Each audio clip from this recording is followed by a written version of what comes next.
Henry Winkler breaks his silence on Ron Howard after 40 years. I had Ron Howard, who is my brother today, who I love with every fiber of my being. Stacy and I are the godparents of his children. He said, if God forbid anything happens to us, to Cheryl and to me, take them. You can bar mitzvah them if you want. Just take them. You know, they were yin and yang. They made the full circle. We could do scenes, 3-page scenes. We could do them in 20 minutes. We could rehearse them. We could ad-lib them. We could memorize them and shoot it 3 times in 20 minutes. I went where he went where I went. It was uncanny. It was uncanny. I'm not kidding. And that's not hyperbole. I'm not romanticizing. I'm telling you the truth. This was amazing chemistry. In the vast landscape of Hollywood friendships, few relationships have endured like the bond between Henry Winkler and Ron Howard. What began as a professional partnership on the set of Happy Days would evolve into a brotherhood that has shaped both their lives for over 4 decades. We are connected. When we met, he was 18, I was 27. And you dream for a chemistry with your fellow actor. And either it's there or it's not. Right. And so 50 years ago, we could do a 3-page scene in 20 minutes. We could rehearse it and memorize it and shoot it in 20 minutes.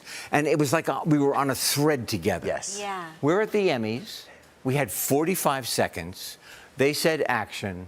And that chemistry came like a thunderbolt. Right back. Right into that space. Their age difference could have created a barrier, but instead it became a unique strength in their relationship. Howard, despite being younger, brought with him years of television experience from his time on The Andy Griffith Show, while Winkler brought theater training and raw talent. This combination of their different backgrounds and experiences created a dynamic that would prove invaluable during their early days on set together. I'll tell you something. There was a moment, I'm going back now a little bit, in the beginning when I looked at the script and I got really intense and I hit the script like, I can't do this. I don't know how to do this. Wow. And Ron put his arm around me. He's 10 years younger than I am. Walked me to the back of the soundstage and said, they're really trying, the writers, as hard as they can. I don't think it's a great idea to hit the script. I said, Ron, I'll never hit the script again. He was my teacher. This man, this young 18-year-old boy with ears where he could fly, and red hair, a lot of red hair at that time, was my teacher, was my guide. The dynamics of 1970s television were rapidly changing, and Happy Days would soon become a cultural phenomenon that neither actor could have predicted. The show's evolution would test their friendship in ways that might have broken a lesser bond. As Winkler's character of the Fonz began to capture America's imagination, the show's focus began to... The Fonzie Show could have created tension between the two stars. Many Hollywood friendships have crumbled under far less pressure than the seismic shift that occurred on their show. The entertainment industry is full of stories about co-stars whose relationships soured over billing disputes and character promise. Successful run, Howard began to feel the pull of his original passion for filmmaking. The transition from actor to director is often a challenging one in Hollywood, requiring both courage and support from those closest to you. For Howard, having Winkler's unwavering support would prove invaluable during this pivotal moment in his career. Ron decided to leave. And in the 7th year, I got a phone call in the blue phone booth that was next to the donuts. He said, Henry, I've got to tell you, I'm not coming. I said, what do you mean not coming? He said, no. I'm going to be a director. I've decided not to sign back on. I'm not doing the show anymore. I thought my life was over. I never had an acting partner like this in my life. Howard's transition to directing would mark the beginning of a new chapter in their friendship. Instead of seeing each other daily on set, they would now support each other's separate career paths while maintaining their close personal bond. Their professional relationship would take on new dimensions as Howard established himself as a director and began creating opportunities to work with his old friend in new ways. Well, it was... As decades passed, their friendship remained constant through the many changes in both their lives. They supported each other through career highs and lows, personal milestones, and family celebrations. Their reunion at the Emmys would prove that some connections truly stand the test of time. I will tell you, honestly, I had a chemistry with Ron that was unparalleled. Yeah. And that was 50 years ago. So now we do like 45 seconds on the Emmys, and he turns to me and he starts talking, and like a thunderbolt, that chemistry came back like we had never stopped. Isn't that something? Oh, it was amazing. How do you explain that? I don't know. You can't create it. You can't wish it. It is or it isn't. Half a century after their first meeting on the Happy Days set, Henry Winkler and Ron Howard's friendship stands as a shining example of authentic connection in an industry often criticized for its superficiality. Their story reminds us that true friendship knows no hierarchy, transcends professional competition, and only grows stronger through life's transitions. As Hollywood continues to evolve, their enduring bond remains a testament to the power of genuine relationships in an often challenging industry. Heather's early life and rise to fame. She was a healthy, happy, normal girl. It couldn't have been more surprising to us. It makes no sense. Heather Michelle O'Rourke was born in San Diego, California on December 27, 1975, to Kathleen and Michael O'Rourke. Growing up in a modest household, Heather had an older sister, Tammy, who had also taken an interest in acting. Heather's family worked hard to provide for them. Her mother, Kathleen, was a seamstress, while her father, Michael, was a carpenter. Their lives were unassuming until Heather's natural charm and presence caught the attention of one of Hollywood's biggest names. Steven Spielberg, the acclaimed director known for his imaginative storytelling, discovered Heather during a visit to the MGM commissary. She was 5 years old, eating lunch with her mother, while her sister Tammy was working on the film Pennies from Heaven. Spielberg, who was on a quest to find a young actress for his upcoming horror film Poltergeist, was captivated by Heather's angelic appearance and sense of calm. Spielberg later said he was looking for, quote, every mother's dream to play the role of Carol Ann Freeling, a young girl who would serve as the film's link to a sinister, supernatural world. Heather fit this vision perfectly, beating out other child actresses for the role. Heather's performance in Poltergeist was nothing short of remarkable, especially for someone her age. She delivered an emotionally powerful portrayal of Carol Ann, balancing innocence and fear in a way that resonated with audiences and critics alike. Released in 1982, the film quickly became a classic, and Heather's haunting delivery of the line, "They're here," remains iconic. Following her breakthrough role, she reprised her character in 2 sequels, further solidifying her place in 1980s cinema and pop culture. She also expanded her acting resume with appearances on popular television shows, including Chips, Webster, The New Leave It to Beaver, and Happy Days, where she played Heather Pfister, the daughter of Fonzie's love interest, portrayed by Linda Pearl. This role connected Heather to well-known stars like Henry Winkler, who became an important figure in her Hollywood journey. Despite her burgeoning success, Heather remained grounded, dividing her time between acting and her education. She attended Big Bear Elementary School and took her role as a student just as seriously as her on-screen roles. She served as the president of her 5th grade class, demonstrating both her leadership skills and commitment to her studies. She was determined to live as normal a life as possible, maintaining friendships and even harboring dreams of becoming a writer or director someday. For Heather's family, her success meant they could move to a home in Big Bear Lake, California, a significant step up from their trailer park residence in Anaheim. Heather's accomplishments brought both pride and new opportunities to her family, yet her young life was soon overshadowed by the tragic events that would lead to her untimely death. The tragic end. What really happened? An official with the San Diego coroner's office said the cause of death was reported to that office to be the result of congenital stenosis or constriction of the intestine after the child went into septic shock. A source described that by saying her intestine burst. Heather O'Rourke's death in 1988 was as sudden as it was devastating. Just a few weeks after her 12th birthday, Heather began experiencing severe health complications that would ultimately lead to her passing. In 1987, she had been diagnosed with Crohn's disease, a chronic inflammatory condition, but it's now understood that this diagnosis was incorrect. Her true ailment, congenital intestinal stenosis, A rare congenital blockage in the intestines had gone undetected for years. It led to a buildup that eventually caused an infection and septic shock. The night before her death, she experienced intense abdominal pain, prompting her parents to rush her to the hospital. Upon arrival, she suffered cardiac arrest due to septic shock, a complication of her bowel obstruction. Doctors worked to stabilize her, performing emergency surgery to remove the obstruction, but Heather's young body couldn't withstand the trauma. Hours later, on February 1, 1988, she passed away, leaving her family, friends, and fans in shock. Her mother, Kathleen, was devastated, and as she learned more about Heather's illness, she began to question whether medical negligence might have played a role. Kathleen filed a wrongful death lawsuit against the hospital, asserting that doctors had misread crucial signs and failed to diagnose Heather's condition earlier. According to the lawsuit, timely surgery could have saved Heather's life. Although the hospital defended its treatment, arguing it followed proper protocols, the case was eventually settled out of court. Adding another layer of intrigue to her passing was the rumor of a so-called poltergeist curse.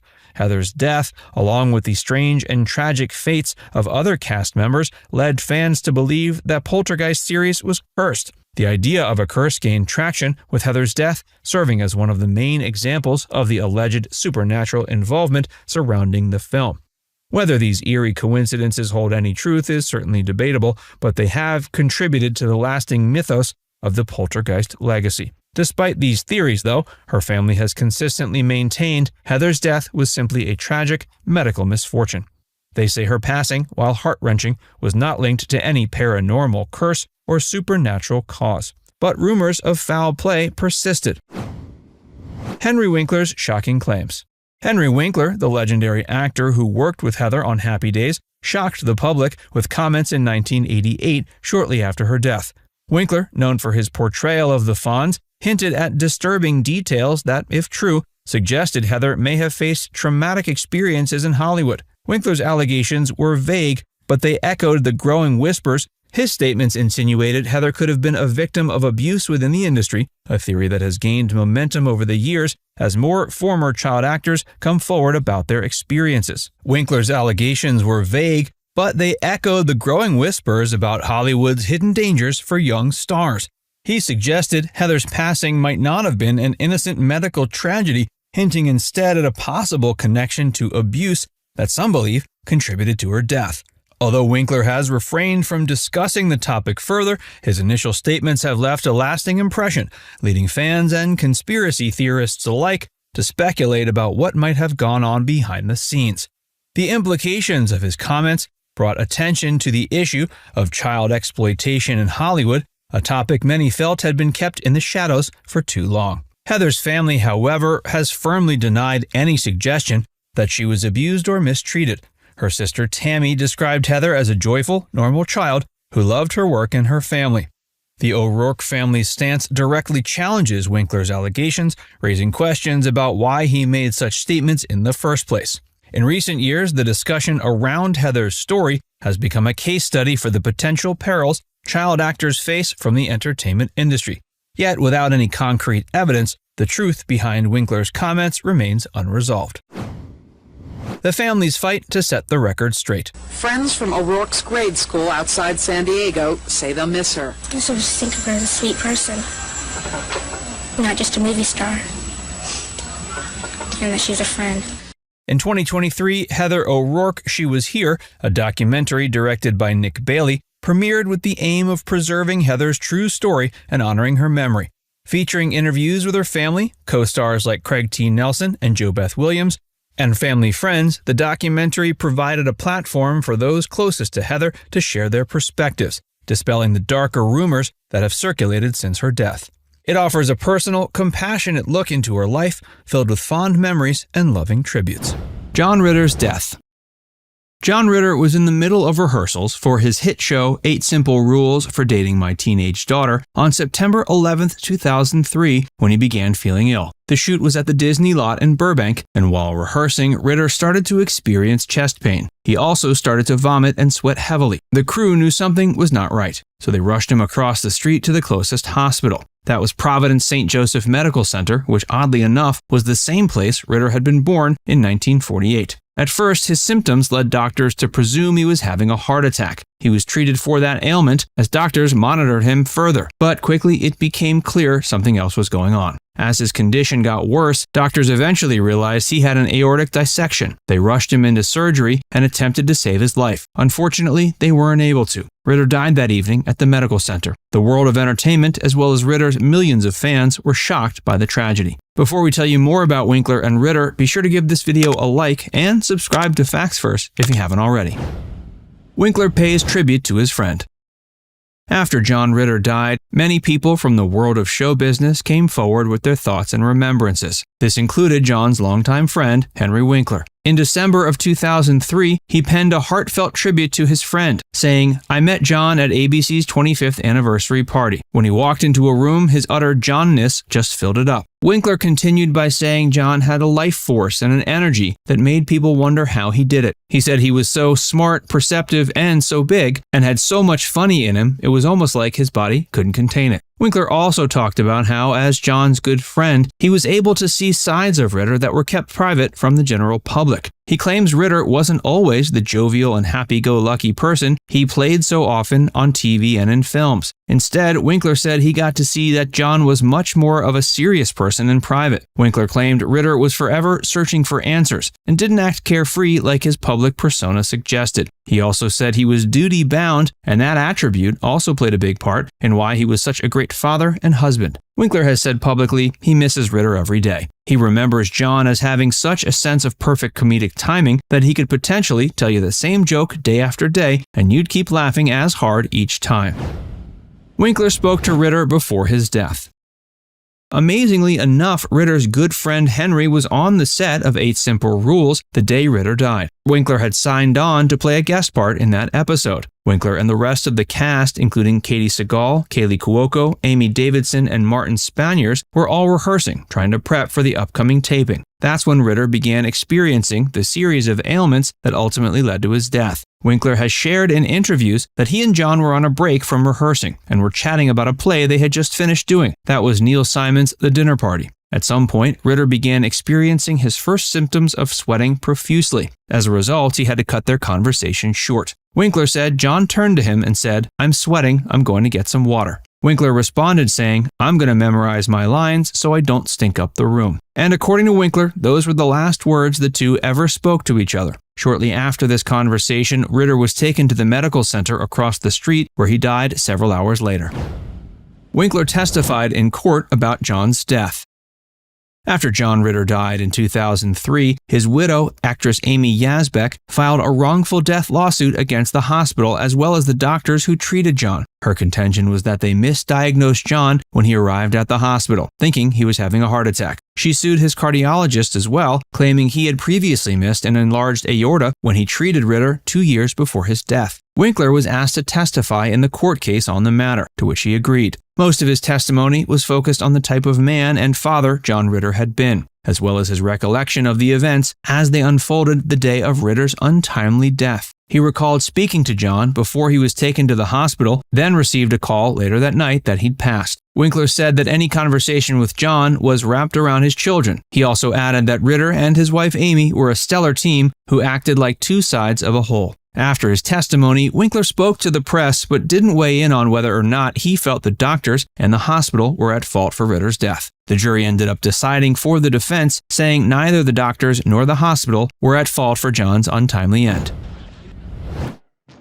The talented Henry Franklin Winkler is an actor, comedian, author, producer, and director. Born October 30th, 1945, he's established a reputation for himself in various fields of the entertainment industry. In his early years, he faced academic challenges and was subjected to harsh criticism for his struggles.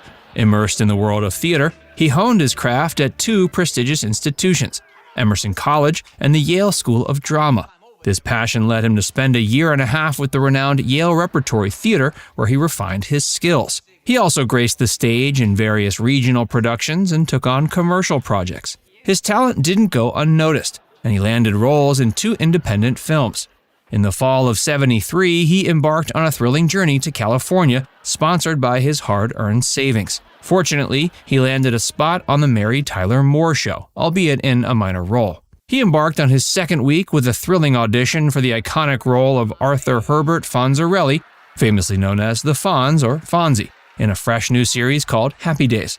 Despite facing tough competition from established actors like Mickey Dolenz of the Monkees, this unknown talent was called back in for a second audition in full costume. It was a make-or-break moment that would determine his fate in the industry. Memories flood back as he reminisces about the time they transformed him by plucking his unibrow, slicking his hair into a stylish DA, and dressing him in a classic white t-shirt and jeans. He also remembers the moment when he made the conscious decision to alter his vocal tone, unleashing a whole new persona within himself. He delivered 6 lines with a bang, tossed his script up in the air, and made a dramatic exit. On this special day, fate had a surprise in store, a role offer he couldn't resist. But he had one condition: the character's true identity must be revealed when he takes off his jacket. The producers agreed, and the stage was set for a thrilling performance. For over a decade, Winkler graced our screens as the beloved character on Happy Days. Finding fame as the Fonz. Did you know the Fonz was not originally intended to be a main character? He was inspired by a real-life tough guy from the Bronx that show creator Gary Marshall knew. The Fonz was meant to provide a contrasting personality to the main protagonist, Richie Cunningham, played by Ron Howard. The debut of the show was forever changed by Henry Winkler's exceptional portrayal of the character, which added a unique twist to the role. Winkler made a promise to himself he'd never succumb to the cliches of similar roles, like combing his hair, chewing gum, or keeping a box of cigarettes in his sleeve. By the time December 1974 rolled around and the second season was in full swing, the Fonz had become a beloved character among fans. He even stole the spotlight in the episode Guess Who's Coming to Christmas. As the third season rolled in, the spotlight shifted from Richie to Fonz, ultimately crowning Winkler as the undisputed star of the show. In 2018, Winkler spilled the beans in a heart-to-heart he had with Ron Howard regarding the shifting dynamics of their relationship. Howard made it crystal clear he harbored no resentment towards Winkler, acknowledging he was simply doing his best for the show. Despite the changes, the two remained close friends. Howard expressed his heartfelt appreciation for Winkler's unwavering support once again in 2021, referring to him as a big brother figure who's been a constant source of guidance and inspiration. Winkler's legendary depiction of the Fonz has earned him a plethora of well-deserved accolades. In 1980, he donated one of Fonzie's leather jackets to the National Museum of American History. In 1981, Winkler's star was unveiled on the Hollywood Walk of Fame, cementing his place in entertainment history. And in 2008, a bronze statue of the Fonz was revealed along Milwaukee's Riverwalk, honoring the iconic character that captured the hearts of millions. After Happy Days. The end of Happy Days in 1984 marked a challenging time for Winkler, as he found himself typecast. In the midst of career aspirations, he found himself in a perplexing situation. He yearned to be a working actor, but the mental anguish he experienced was unbearable. Lost and without direction, he drifted aimlessly. With an entrepreneurial spirit, he launched Fair Dinkum Productions and its many spin-offs. The name he picked was a tribute to the land down under, where fair dinkum is a widely used term that conveys a sense of straightforwardness, integrity, and authenticity. In 1987, he made a groundbreaking move by securing a feature film and development deal with Paramount Pictures. In 1985, Winkler took on the roles of director and executive producer for All the Kids Do It, a CBS school break special featuring the beloved Scott Baio. The show was a smash success, earning Winkler a Daytime Emmy for Outstanding Children's Special and a nomination for Outstanding Directing in Children's Programming. He also played a pivotal role in the creation of the iconic MacGyver TV series, and lent his expertise to other popular shows like Sightings and The Hollywood Squares. He also directed the movies Memories of Me and Cop and a Half. In 2003, he channeled his personal experience with dyslexia during his younger years and collaborated with children's book author Lynn Oliver to create the captivating Hank Zipzer series for kids. Collaborating with Oliver, Winkler brought to life the beloved BBC adaptation of Hank Zipzer, where he even made a cameo as the charming Mr. Rock. The dynamic duo gifted us with the unforgettable Hank Zipzer's Christmas Catastrophe in 2016. They also captivated readers with a range of thrilling books, including the Here's Hank prequel books, the Ghost Buddy series, and Alien Superstar series. Regret. Despite his immense talent, Henry Winkler faced a challenging hurdle in his career after Happy Days, as he struggled to break free from the iconic character of the Fonz, which had become deeply ingrained in people's minds. This made it difficult for him to land comedy roles, despite his undeniable comedic prowess. During a recent interview with Insider, Henry Winkler spilled the beans on his experience transitioning from his iconic role as the Fonz to his role as an art dealer in the 2022 film The French Dispatch. The actor revealed that diving into the world of comedy was no easy feat after spending a decade as the beloved character. Winkler's portrayal of the Fonz may have been a defining moment in his career, but it also left him feeling confined and limited. Surprisingly, Winkler revealed a tinge of remorse for declining the legendary part of Danny Zuko in the timeless classic Grease. It's hard to imagine a world where John Travolta isn't a Hollywood icon, but it almost happened. The role that launched his career was initially turned down by none other than Henry Winkler. In hindsight, Winkler admits it was a mistake to reject the role. In '79, Grease hit the big screen with a bang, and a soundtrack so epic it soared to the second best-selling album of the year in the US. The film has secured its spot in the annals of musical cinema history. Although Grease could have been a game-changer for Winkler's career, the actor has continued to thrive and achieve great success. Barry, the Netflix series that has taken the world by storm, features the incomparable Winkler in a mesmerizing portrayal of Gene Cossino, a peculiar and offbeat acting instructor. Happy Days almost had a different name. When Gary Marshall first developed the series, he wanted to call it Cool. He figured that since the characters on the show were cool, the name was perfect. Like on many shows, Gary brought in a focus group. The focus group loved everything but the name of the show. They said that the title Cool wasn't working for them. In Gary's book, Wick Me When It's Funny, Gary said that the test audience thought that Cool would be about Eskimos who smoked. Gary went back to the drawing board and he came up with the name Happy Days. It's a good thing he did because it's hard to imagine the show being called Cool.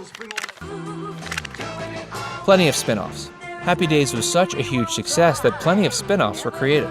A few of the most successful were Laverne and Shirley, Mork and Mindy, and Joni Loves Chachi. Out of the Blue and Blansky's Beauties were spin-offs of characters who had made their introduction on Happy Days. The problem with Out of the Blue was that due to scheduling with the network, Out of the Blue aired before the main character premiered on Happy Days. It was a week after the show premiered that the character appeared on the Happy Days episode Chachi Sells His Soul. The spin-offs were so popular that there were animated spin-offs created. The Fonz and the Happy Days gang was popular. There was also Laverne and Shirley in the Army, which was later named Laverne and Shirley with special guest star The Fonz. There was also a cartoon version of Mork and Mindy. Each of the animated shows were based around the characters when they first appeared on Happy Days. There was one spin-off that didn't take off. Susie Quattro was a musician and an actress, and she played Leather Tuscadero on Happy Days. She was offered a spin-off revolving around her Happy Days character, but she turned it down. Anson Williams sang. To be allowed to use popular 50s songs was very expensive. The show didn't really have the budget to get the rights to use many songs, so they came up with a plan B. Rather than using real songs in music groups, they had Anson Williams, aka Potsy, sing some of the songs that played in the jukebox at Arnold's. Most fans had no idea that it was him singing, and it saved a lot of money in production costs. Fonzie's leather jacket. When Fonzie made his first appearance on Happy Days, he wore a windbreaker rather than his signature leather jacket. The execs at ABC thought that if he wore a leather jacket, it would make him look like a hoodlum. Gary Marshall knew that the windbreaker wasn't working, so he spoke to the execs. He asked that Fonzie be allowed to wear the leather jacket in scenes with his motorcycle because the leather was safer on a bike. They agreed, so Gary made sure that all of Fonzie's scenes took place beside his motorcycle. Later, when Fonzie became incredibly popular, the ABC execs allowed him to wear his leather jacket with or without the motorcycle. The windbreaker went back to the wardrobe, where it remained for the rest of the series. Mickey Dolenz was almost Arthur Fonzarelli. Before Henry Winkler landed the role of Arthur Fonzarelli, Mickey Dolenz was considered. Mickey was one of the Monkees, and he was the frontrunner. When Mickey spoke with the Washington Post in 2013, he said that he remembered the audition but didn't remember seeing Henry Winkler there. Henry says he remembered the audition and remembered seeing Mickey there. As soon as he saw Mickey, Henry was sure he wouldn't get the part. Fortunately, he did because it's impossible to imagine anyone other than Henry Winkler playing Arthur Fonzarelli, a.k.a. the Fonz. Weezer's Buddy Holly. Al Molinaro was the actor who played Al Del Vecchio. In 1994, he reprised his role for the band Weezer. When they were filming their video for the 1994 music video for Buddy Holly, they asked Al to star in the video where the band performs at Arnold's Drive-In. During his part in the video, Al gave a shout to his hometown. The band was from LA, and Al said they were from Kenosha, Wisconsin. Most of the Happy Days gang was also in the video, but not in person. The band sliced original footage from the show into the video. Happy Days the Musical. In 2007, Happy Days the Musical opened in Burbank, California. The show was such a hit that later it ran in New Jersey and then Connecticut. It was such a hit that the show became a touring production. In 2010, the show stopped touring around the U.S. In 2014, they began touring in the U.K. Robin Williams' incredible audition. Robin Williams auditioned for the role of Mork, an alien who abducts Richie. The episode took place in 1978, and the title of the episode was My Favorite Orkin. During his audition, the show's producer told Robin to sit down. Robin turned to face the chair and then sat on his head instead of his behind. When he did this, he got the role immediately. Robin played Mork so well that spin-off Mork and Mindy was created. This is what helped Robin's career skyrocket. The 2011 lawsuit. In 2011, cast members Anson Williams, Donnie Most, Aaron Moran, Marion Ross, and Tom Bosley's widow got together and filed a lawsuit against CBS and Paramount Pictures, which is the network that owns Happy Days. They filed the lawsuit because they weren't paid merchandising revenues for the show. They were particularly upset about not being paid for the Happy Days-themed slot machines. The group asked for $10 million in the lawsuit. According to the New York Post, each actor agreed to a settlement, and they were awarded $65,000. It wasn't the $10 million they wanted, but all were reported to have been satisfied with the settlement. Fonzie's motorcycle goes to auction. On Happy Days, Fonzie rode a 1949 Triumph Trophy TR5 motorcycle. In 2011, it went up for auction as part of Bonham's Classic California collection. The bike was expected to sell for between $60,000 and $80,000, even though it wasn't in working condition. Everyone was shocked that the bike never sold. It's still listed on the Bonham's website. If you want to buy it, you might be able to. You should just expect to spend some good money. The 20s and 30s. When Paramount first approached Gary Marshall to write a show for them, they wanted it to be set in the 20s or 30s. Gary told the execs that he would be better suited to write a show based in the 50s and 60s, since that's when he grew up. The initial pilot that he wrote wasn't picked up, but when he pitched Happy Days, they loved it. The rest is history. Ron Howard almost passed on the role of Richie Cunningham. When Ron Howard was first offered the role of Richie Cunningham, he initially turned it down. He told Gary Marshall he didn't want to play a teenager for the rest of his life. Gary promised that during the show's run, all the boys would graduate from high school. This was enough to convince Ron, and he accepted the role. The external shot of the house is located in Los Angeles. Happy Days was set in Milwaukee, but the house used for the exterior shots was in Los Angeles. The address is 565 North Cahuenga Boulevard, LA, California. If you're in the Los Angeles area, you should take a drive by the house. It looks the same as if it has been frozen in time. Henry Winkler was terrified of motorcycles. Henry Winkler's character loved his motorcycle. In real life, Henry was terrified of them. In the scenes where Fonzie is riding his bike, Henry isn't actually driving it. He would sit on the stationary bike that was attached to a moving truck. Henry never once actually rode the motorcycle. Henry Winkler couldn't read his audition script. Henry was diagnosed with dyslexia when he was 31 years old. When he read for the role of Fonzie, he couldn't read the script. During the audition, he made up his own lines. Henry told the producers that he did it so they could see the essence of the character. He promised to read his lines as written in the future, and he got the part. Which one of these facts was most surprising to you? Let us know in the comments, and be sure to subscribe to Facts Verse for more great videos.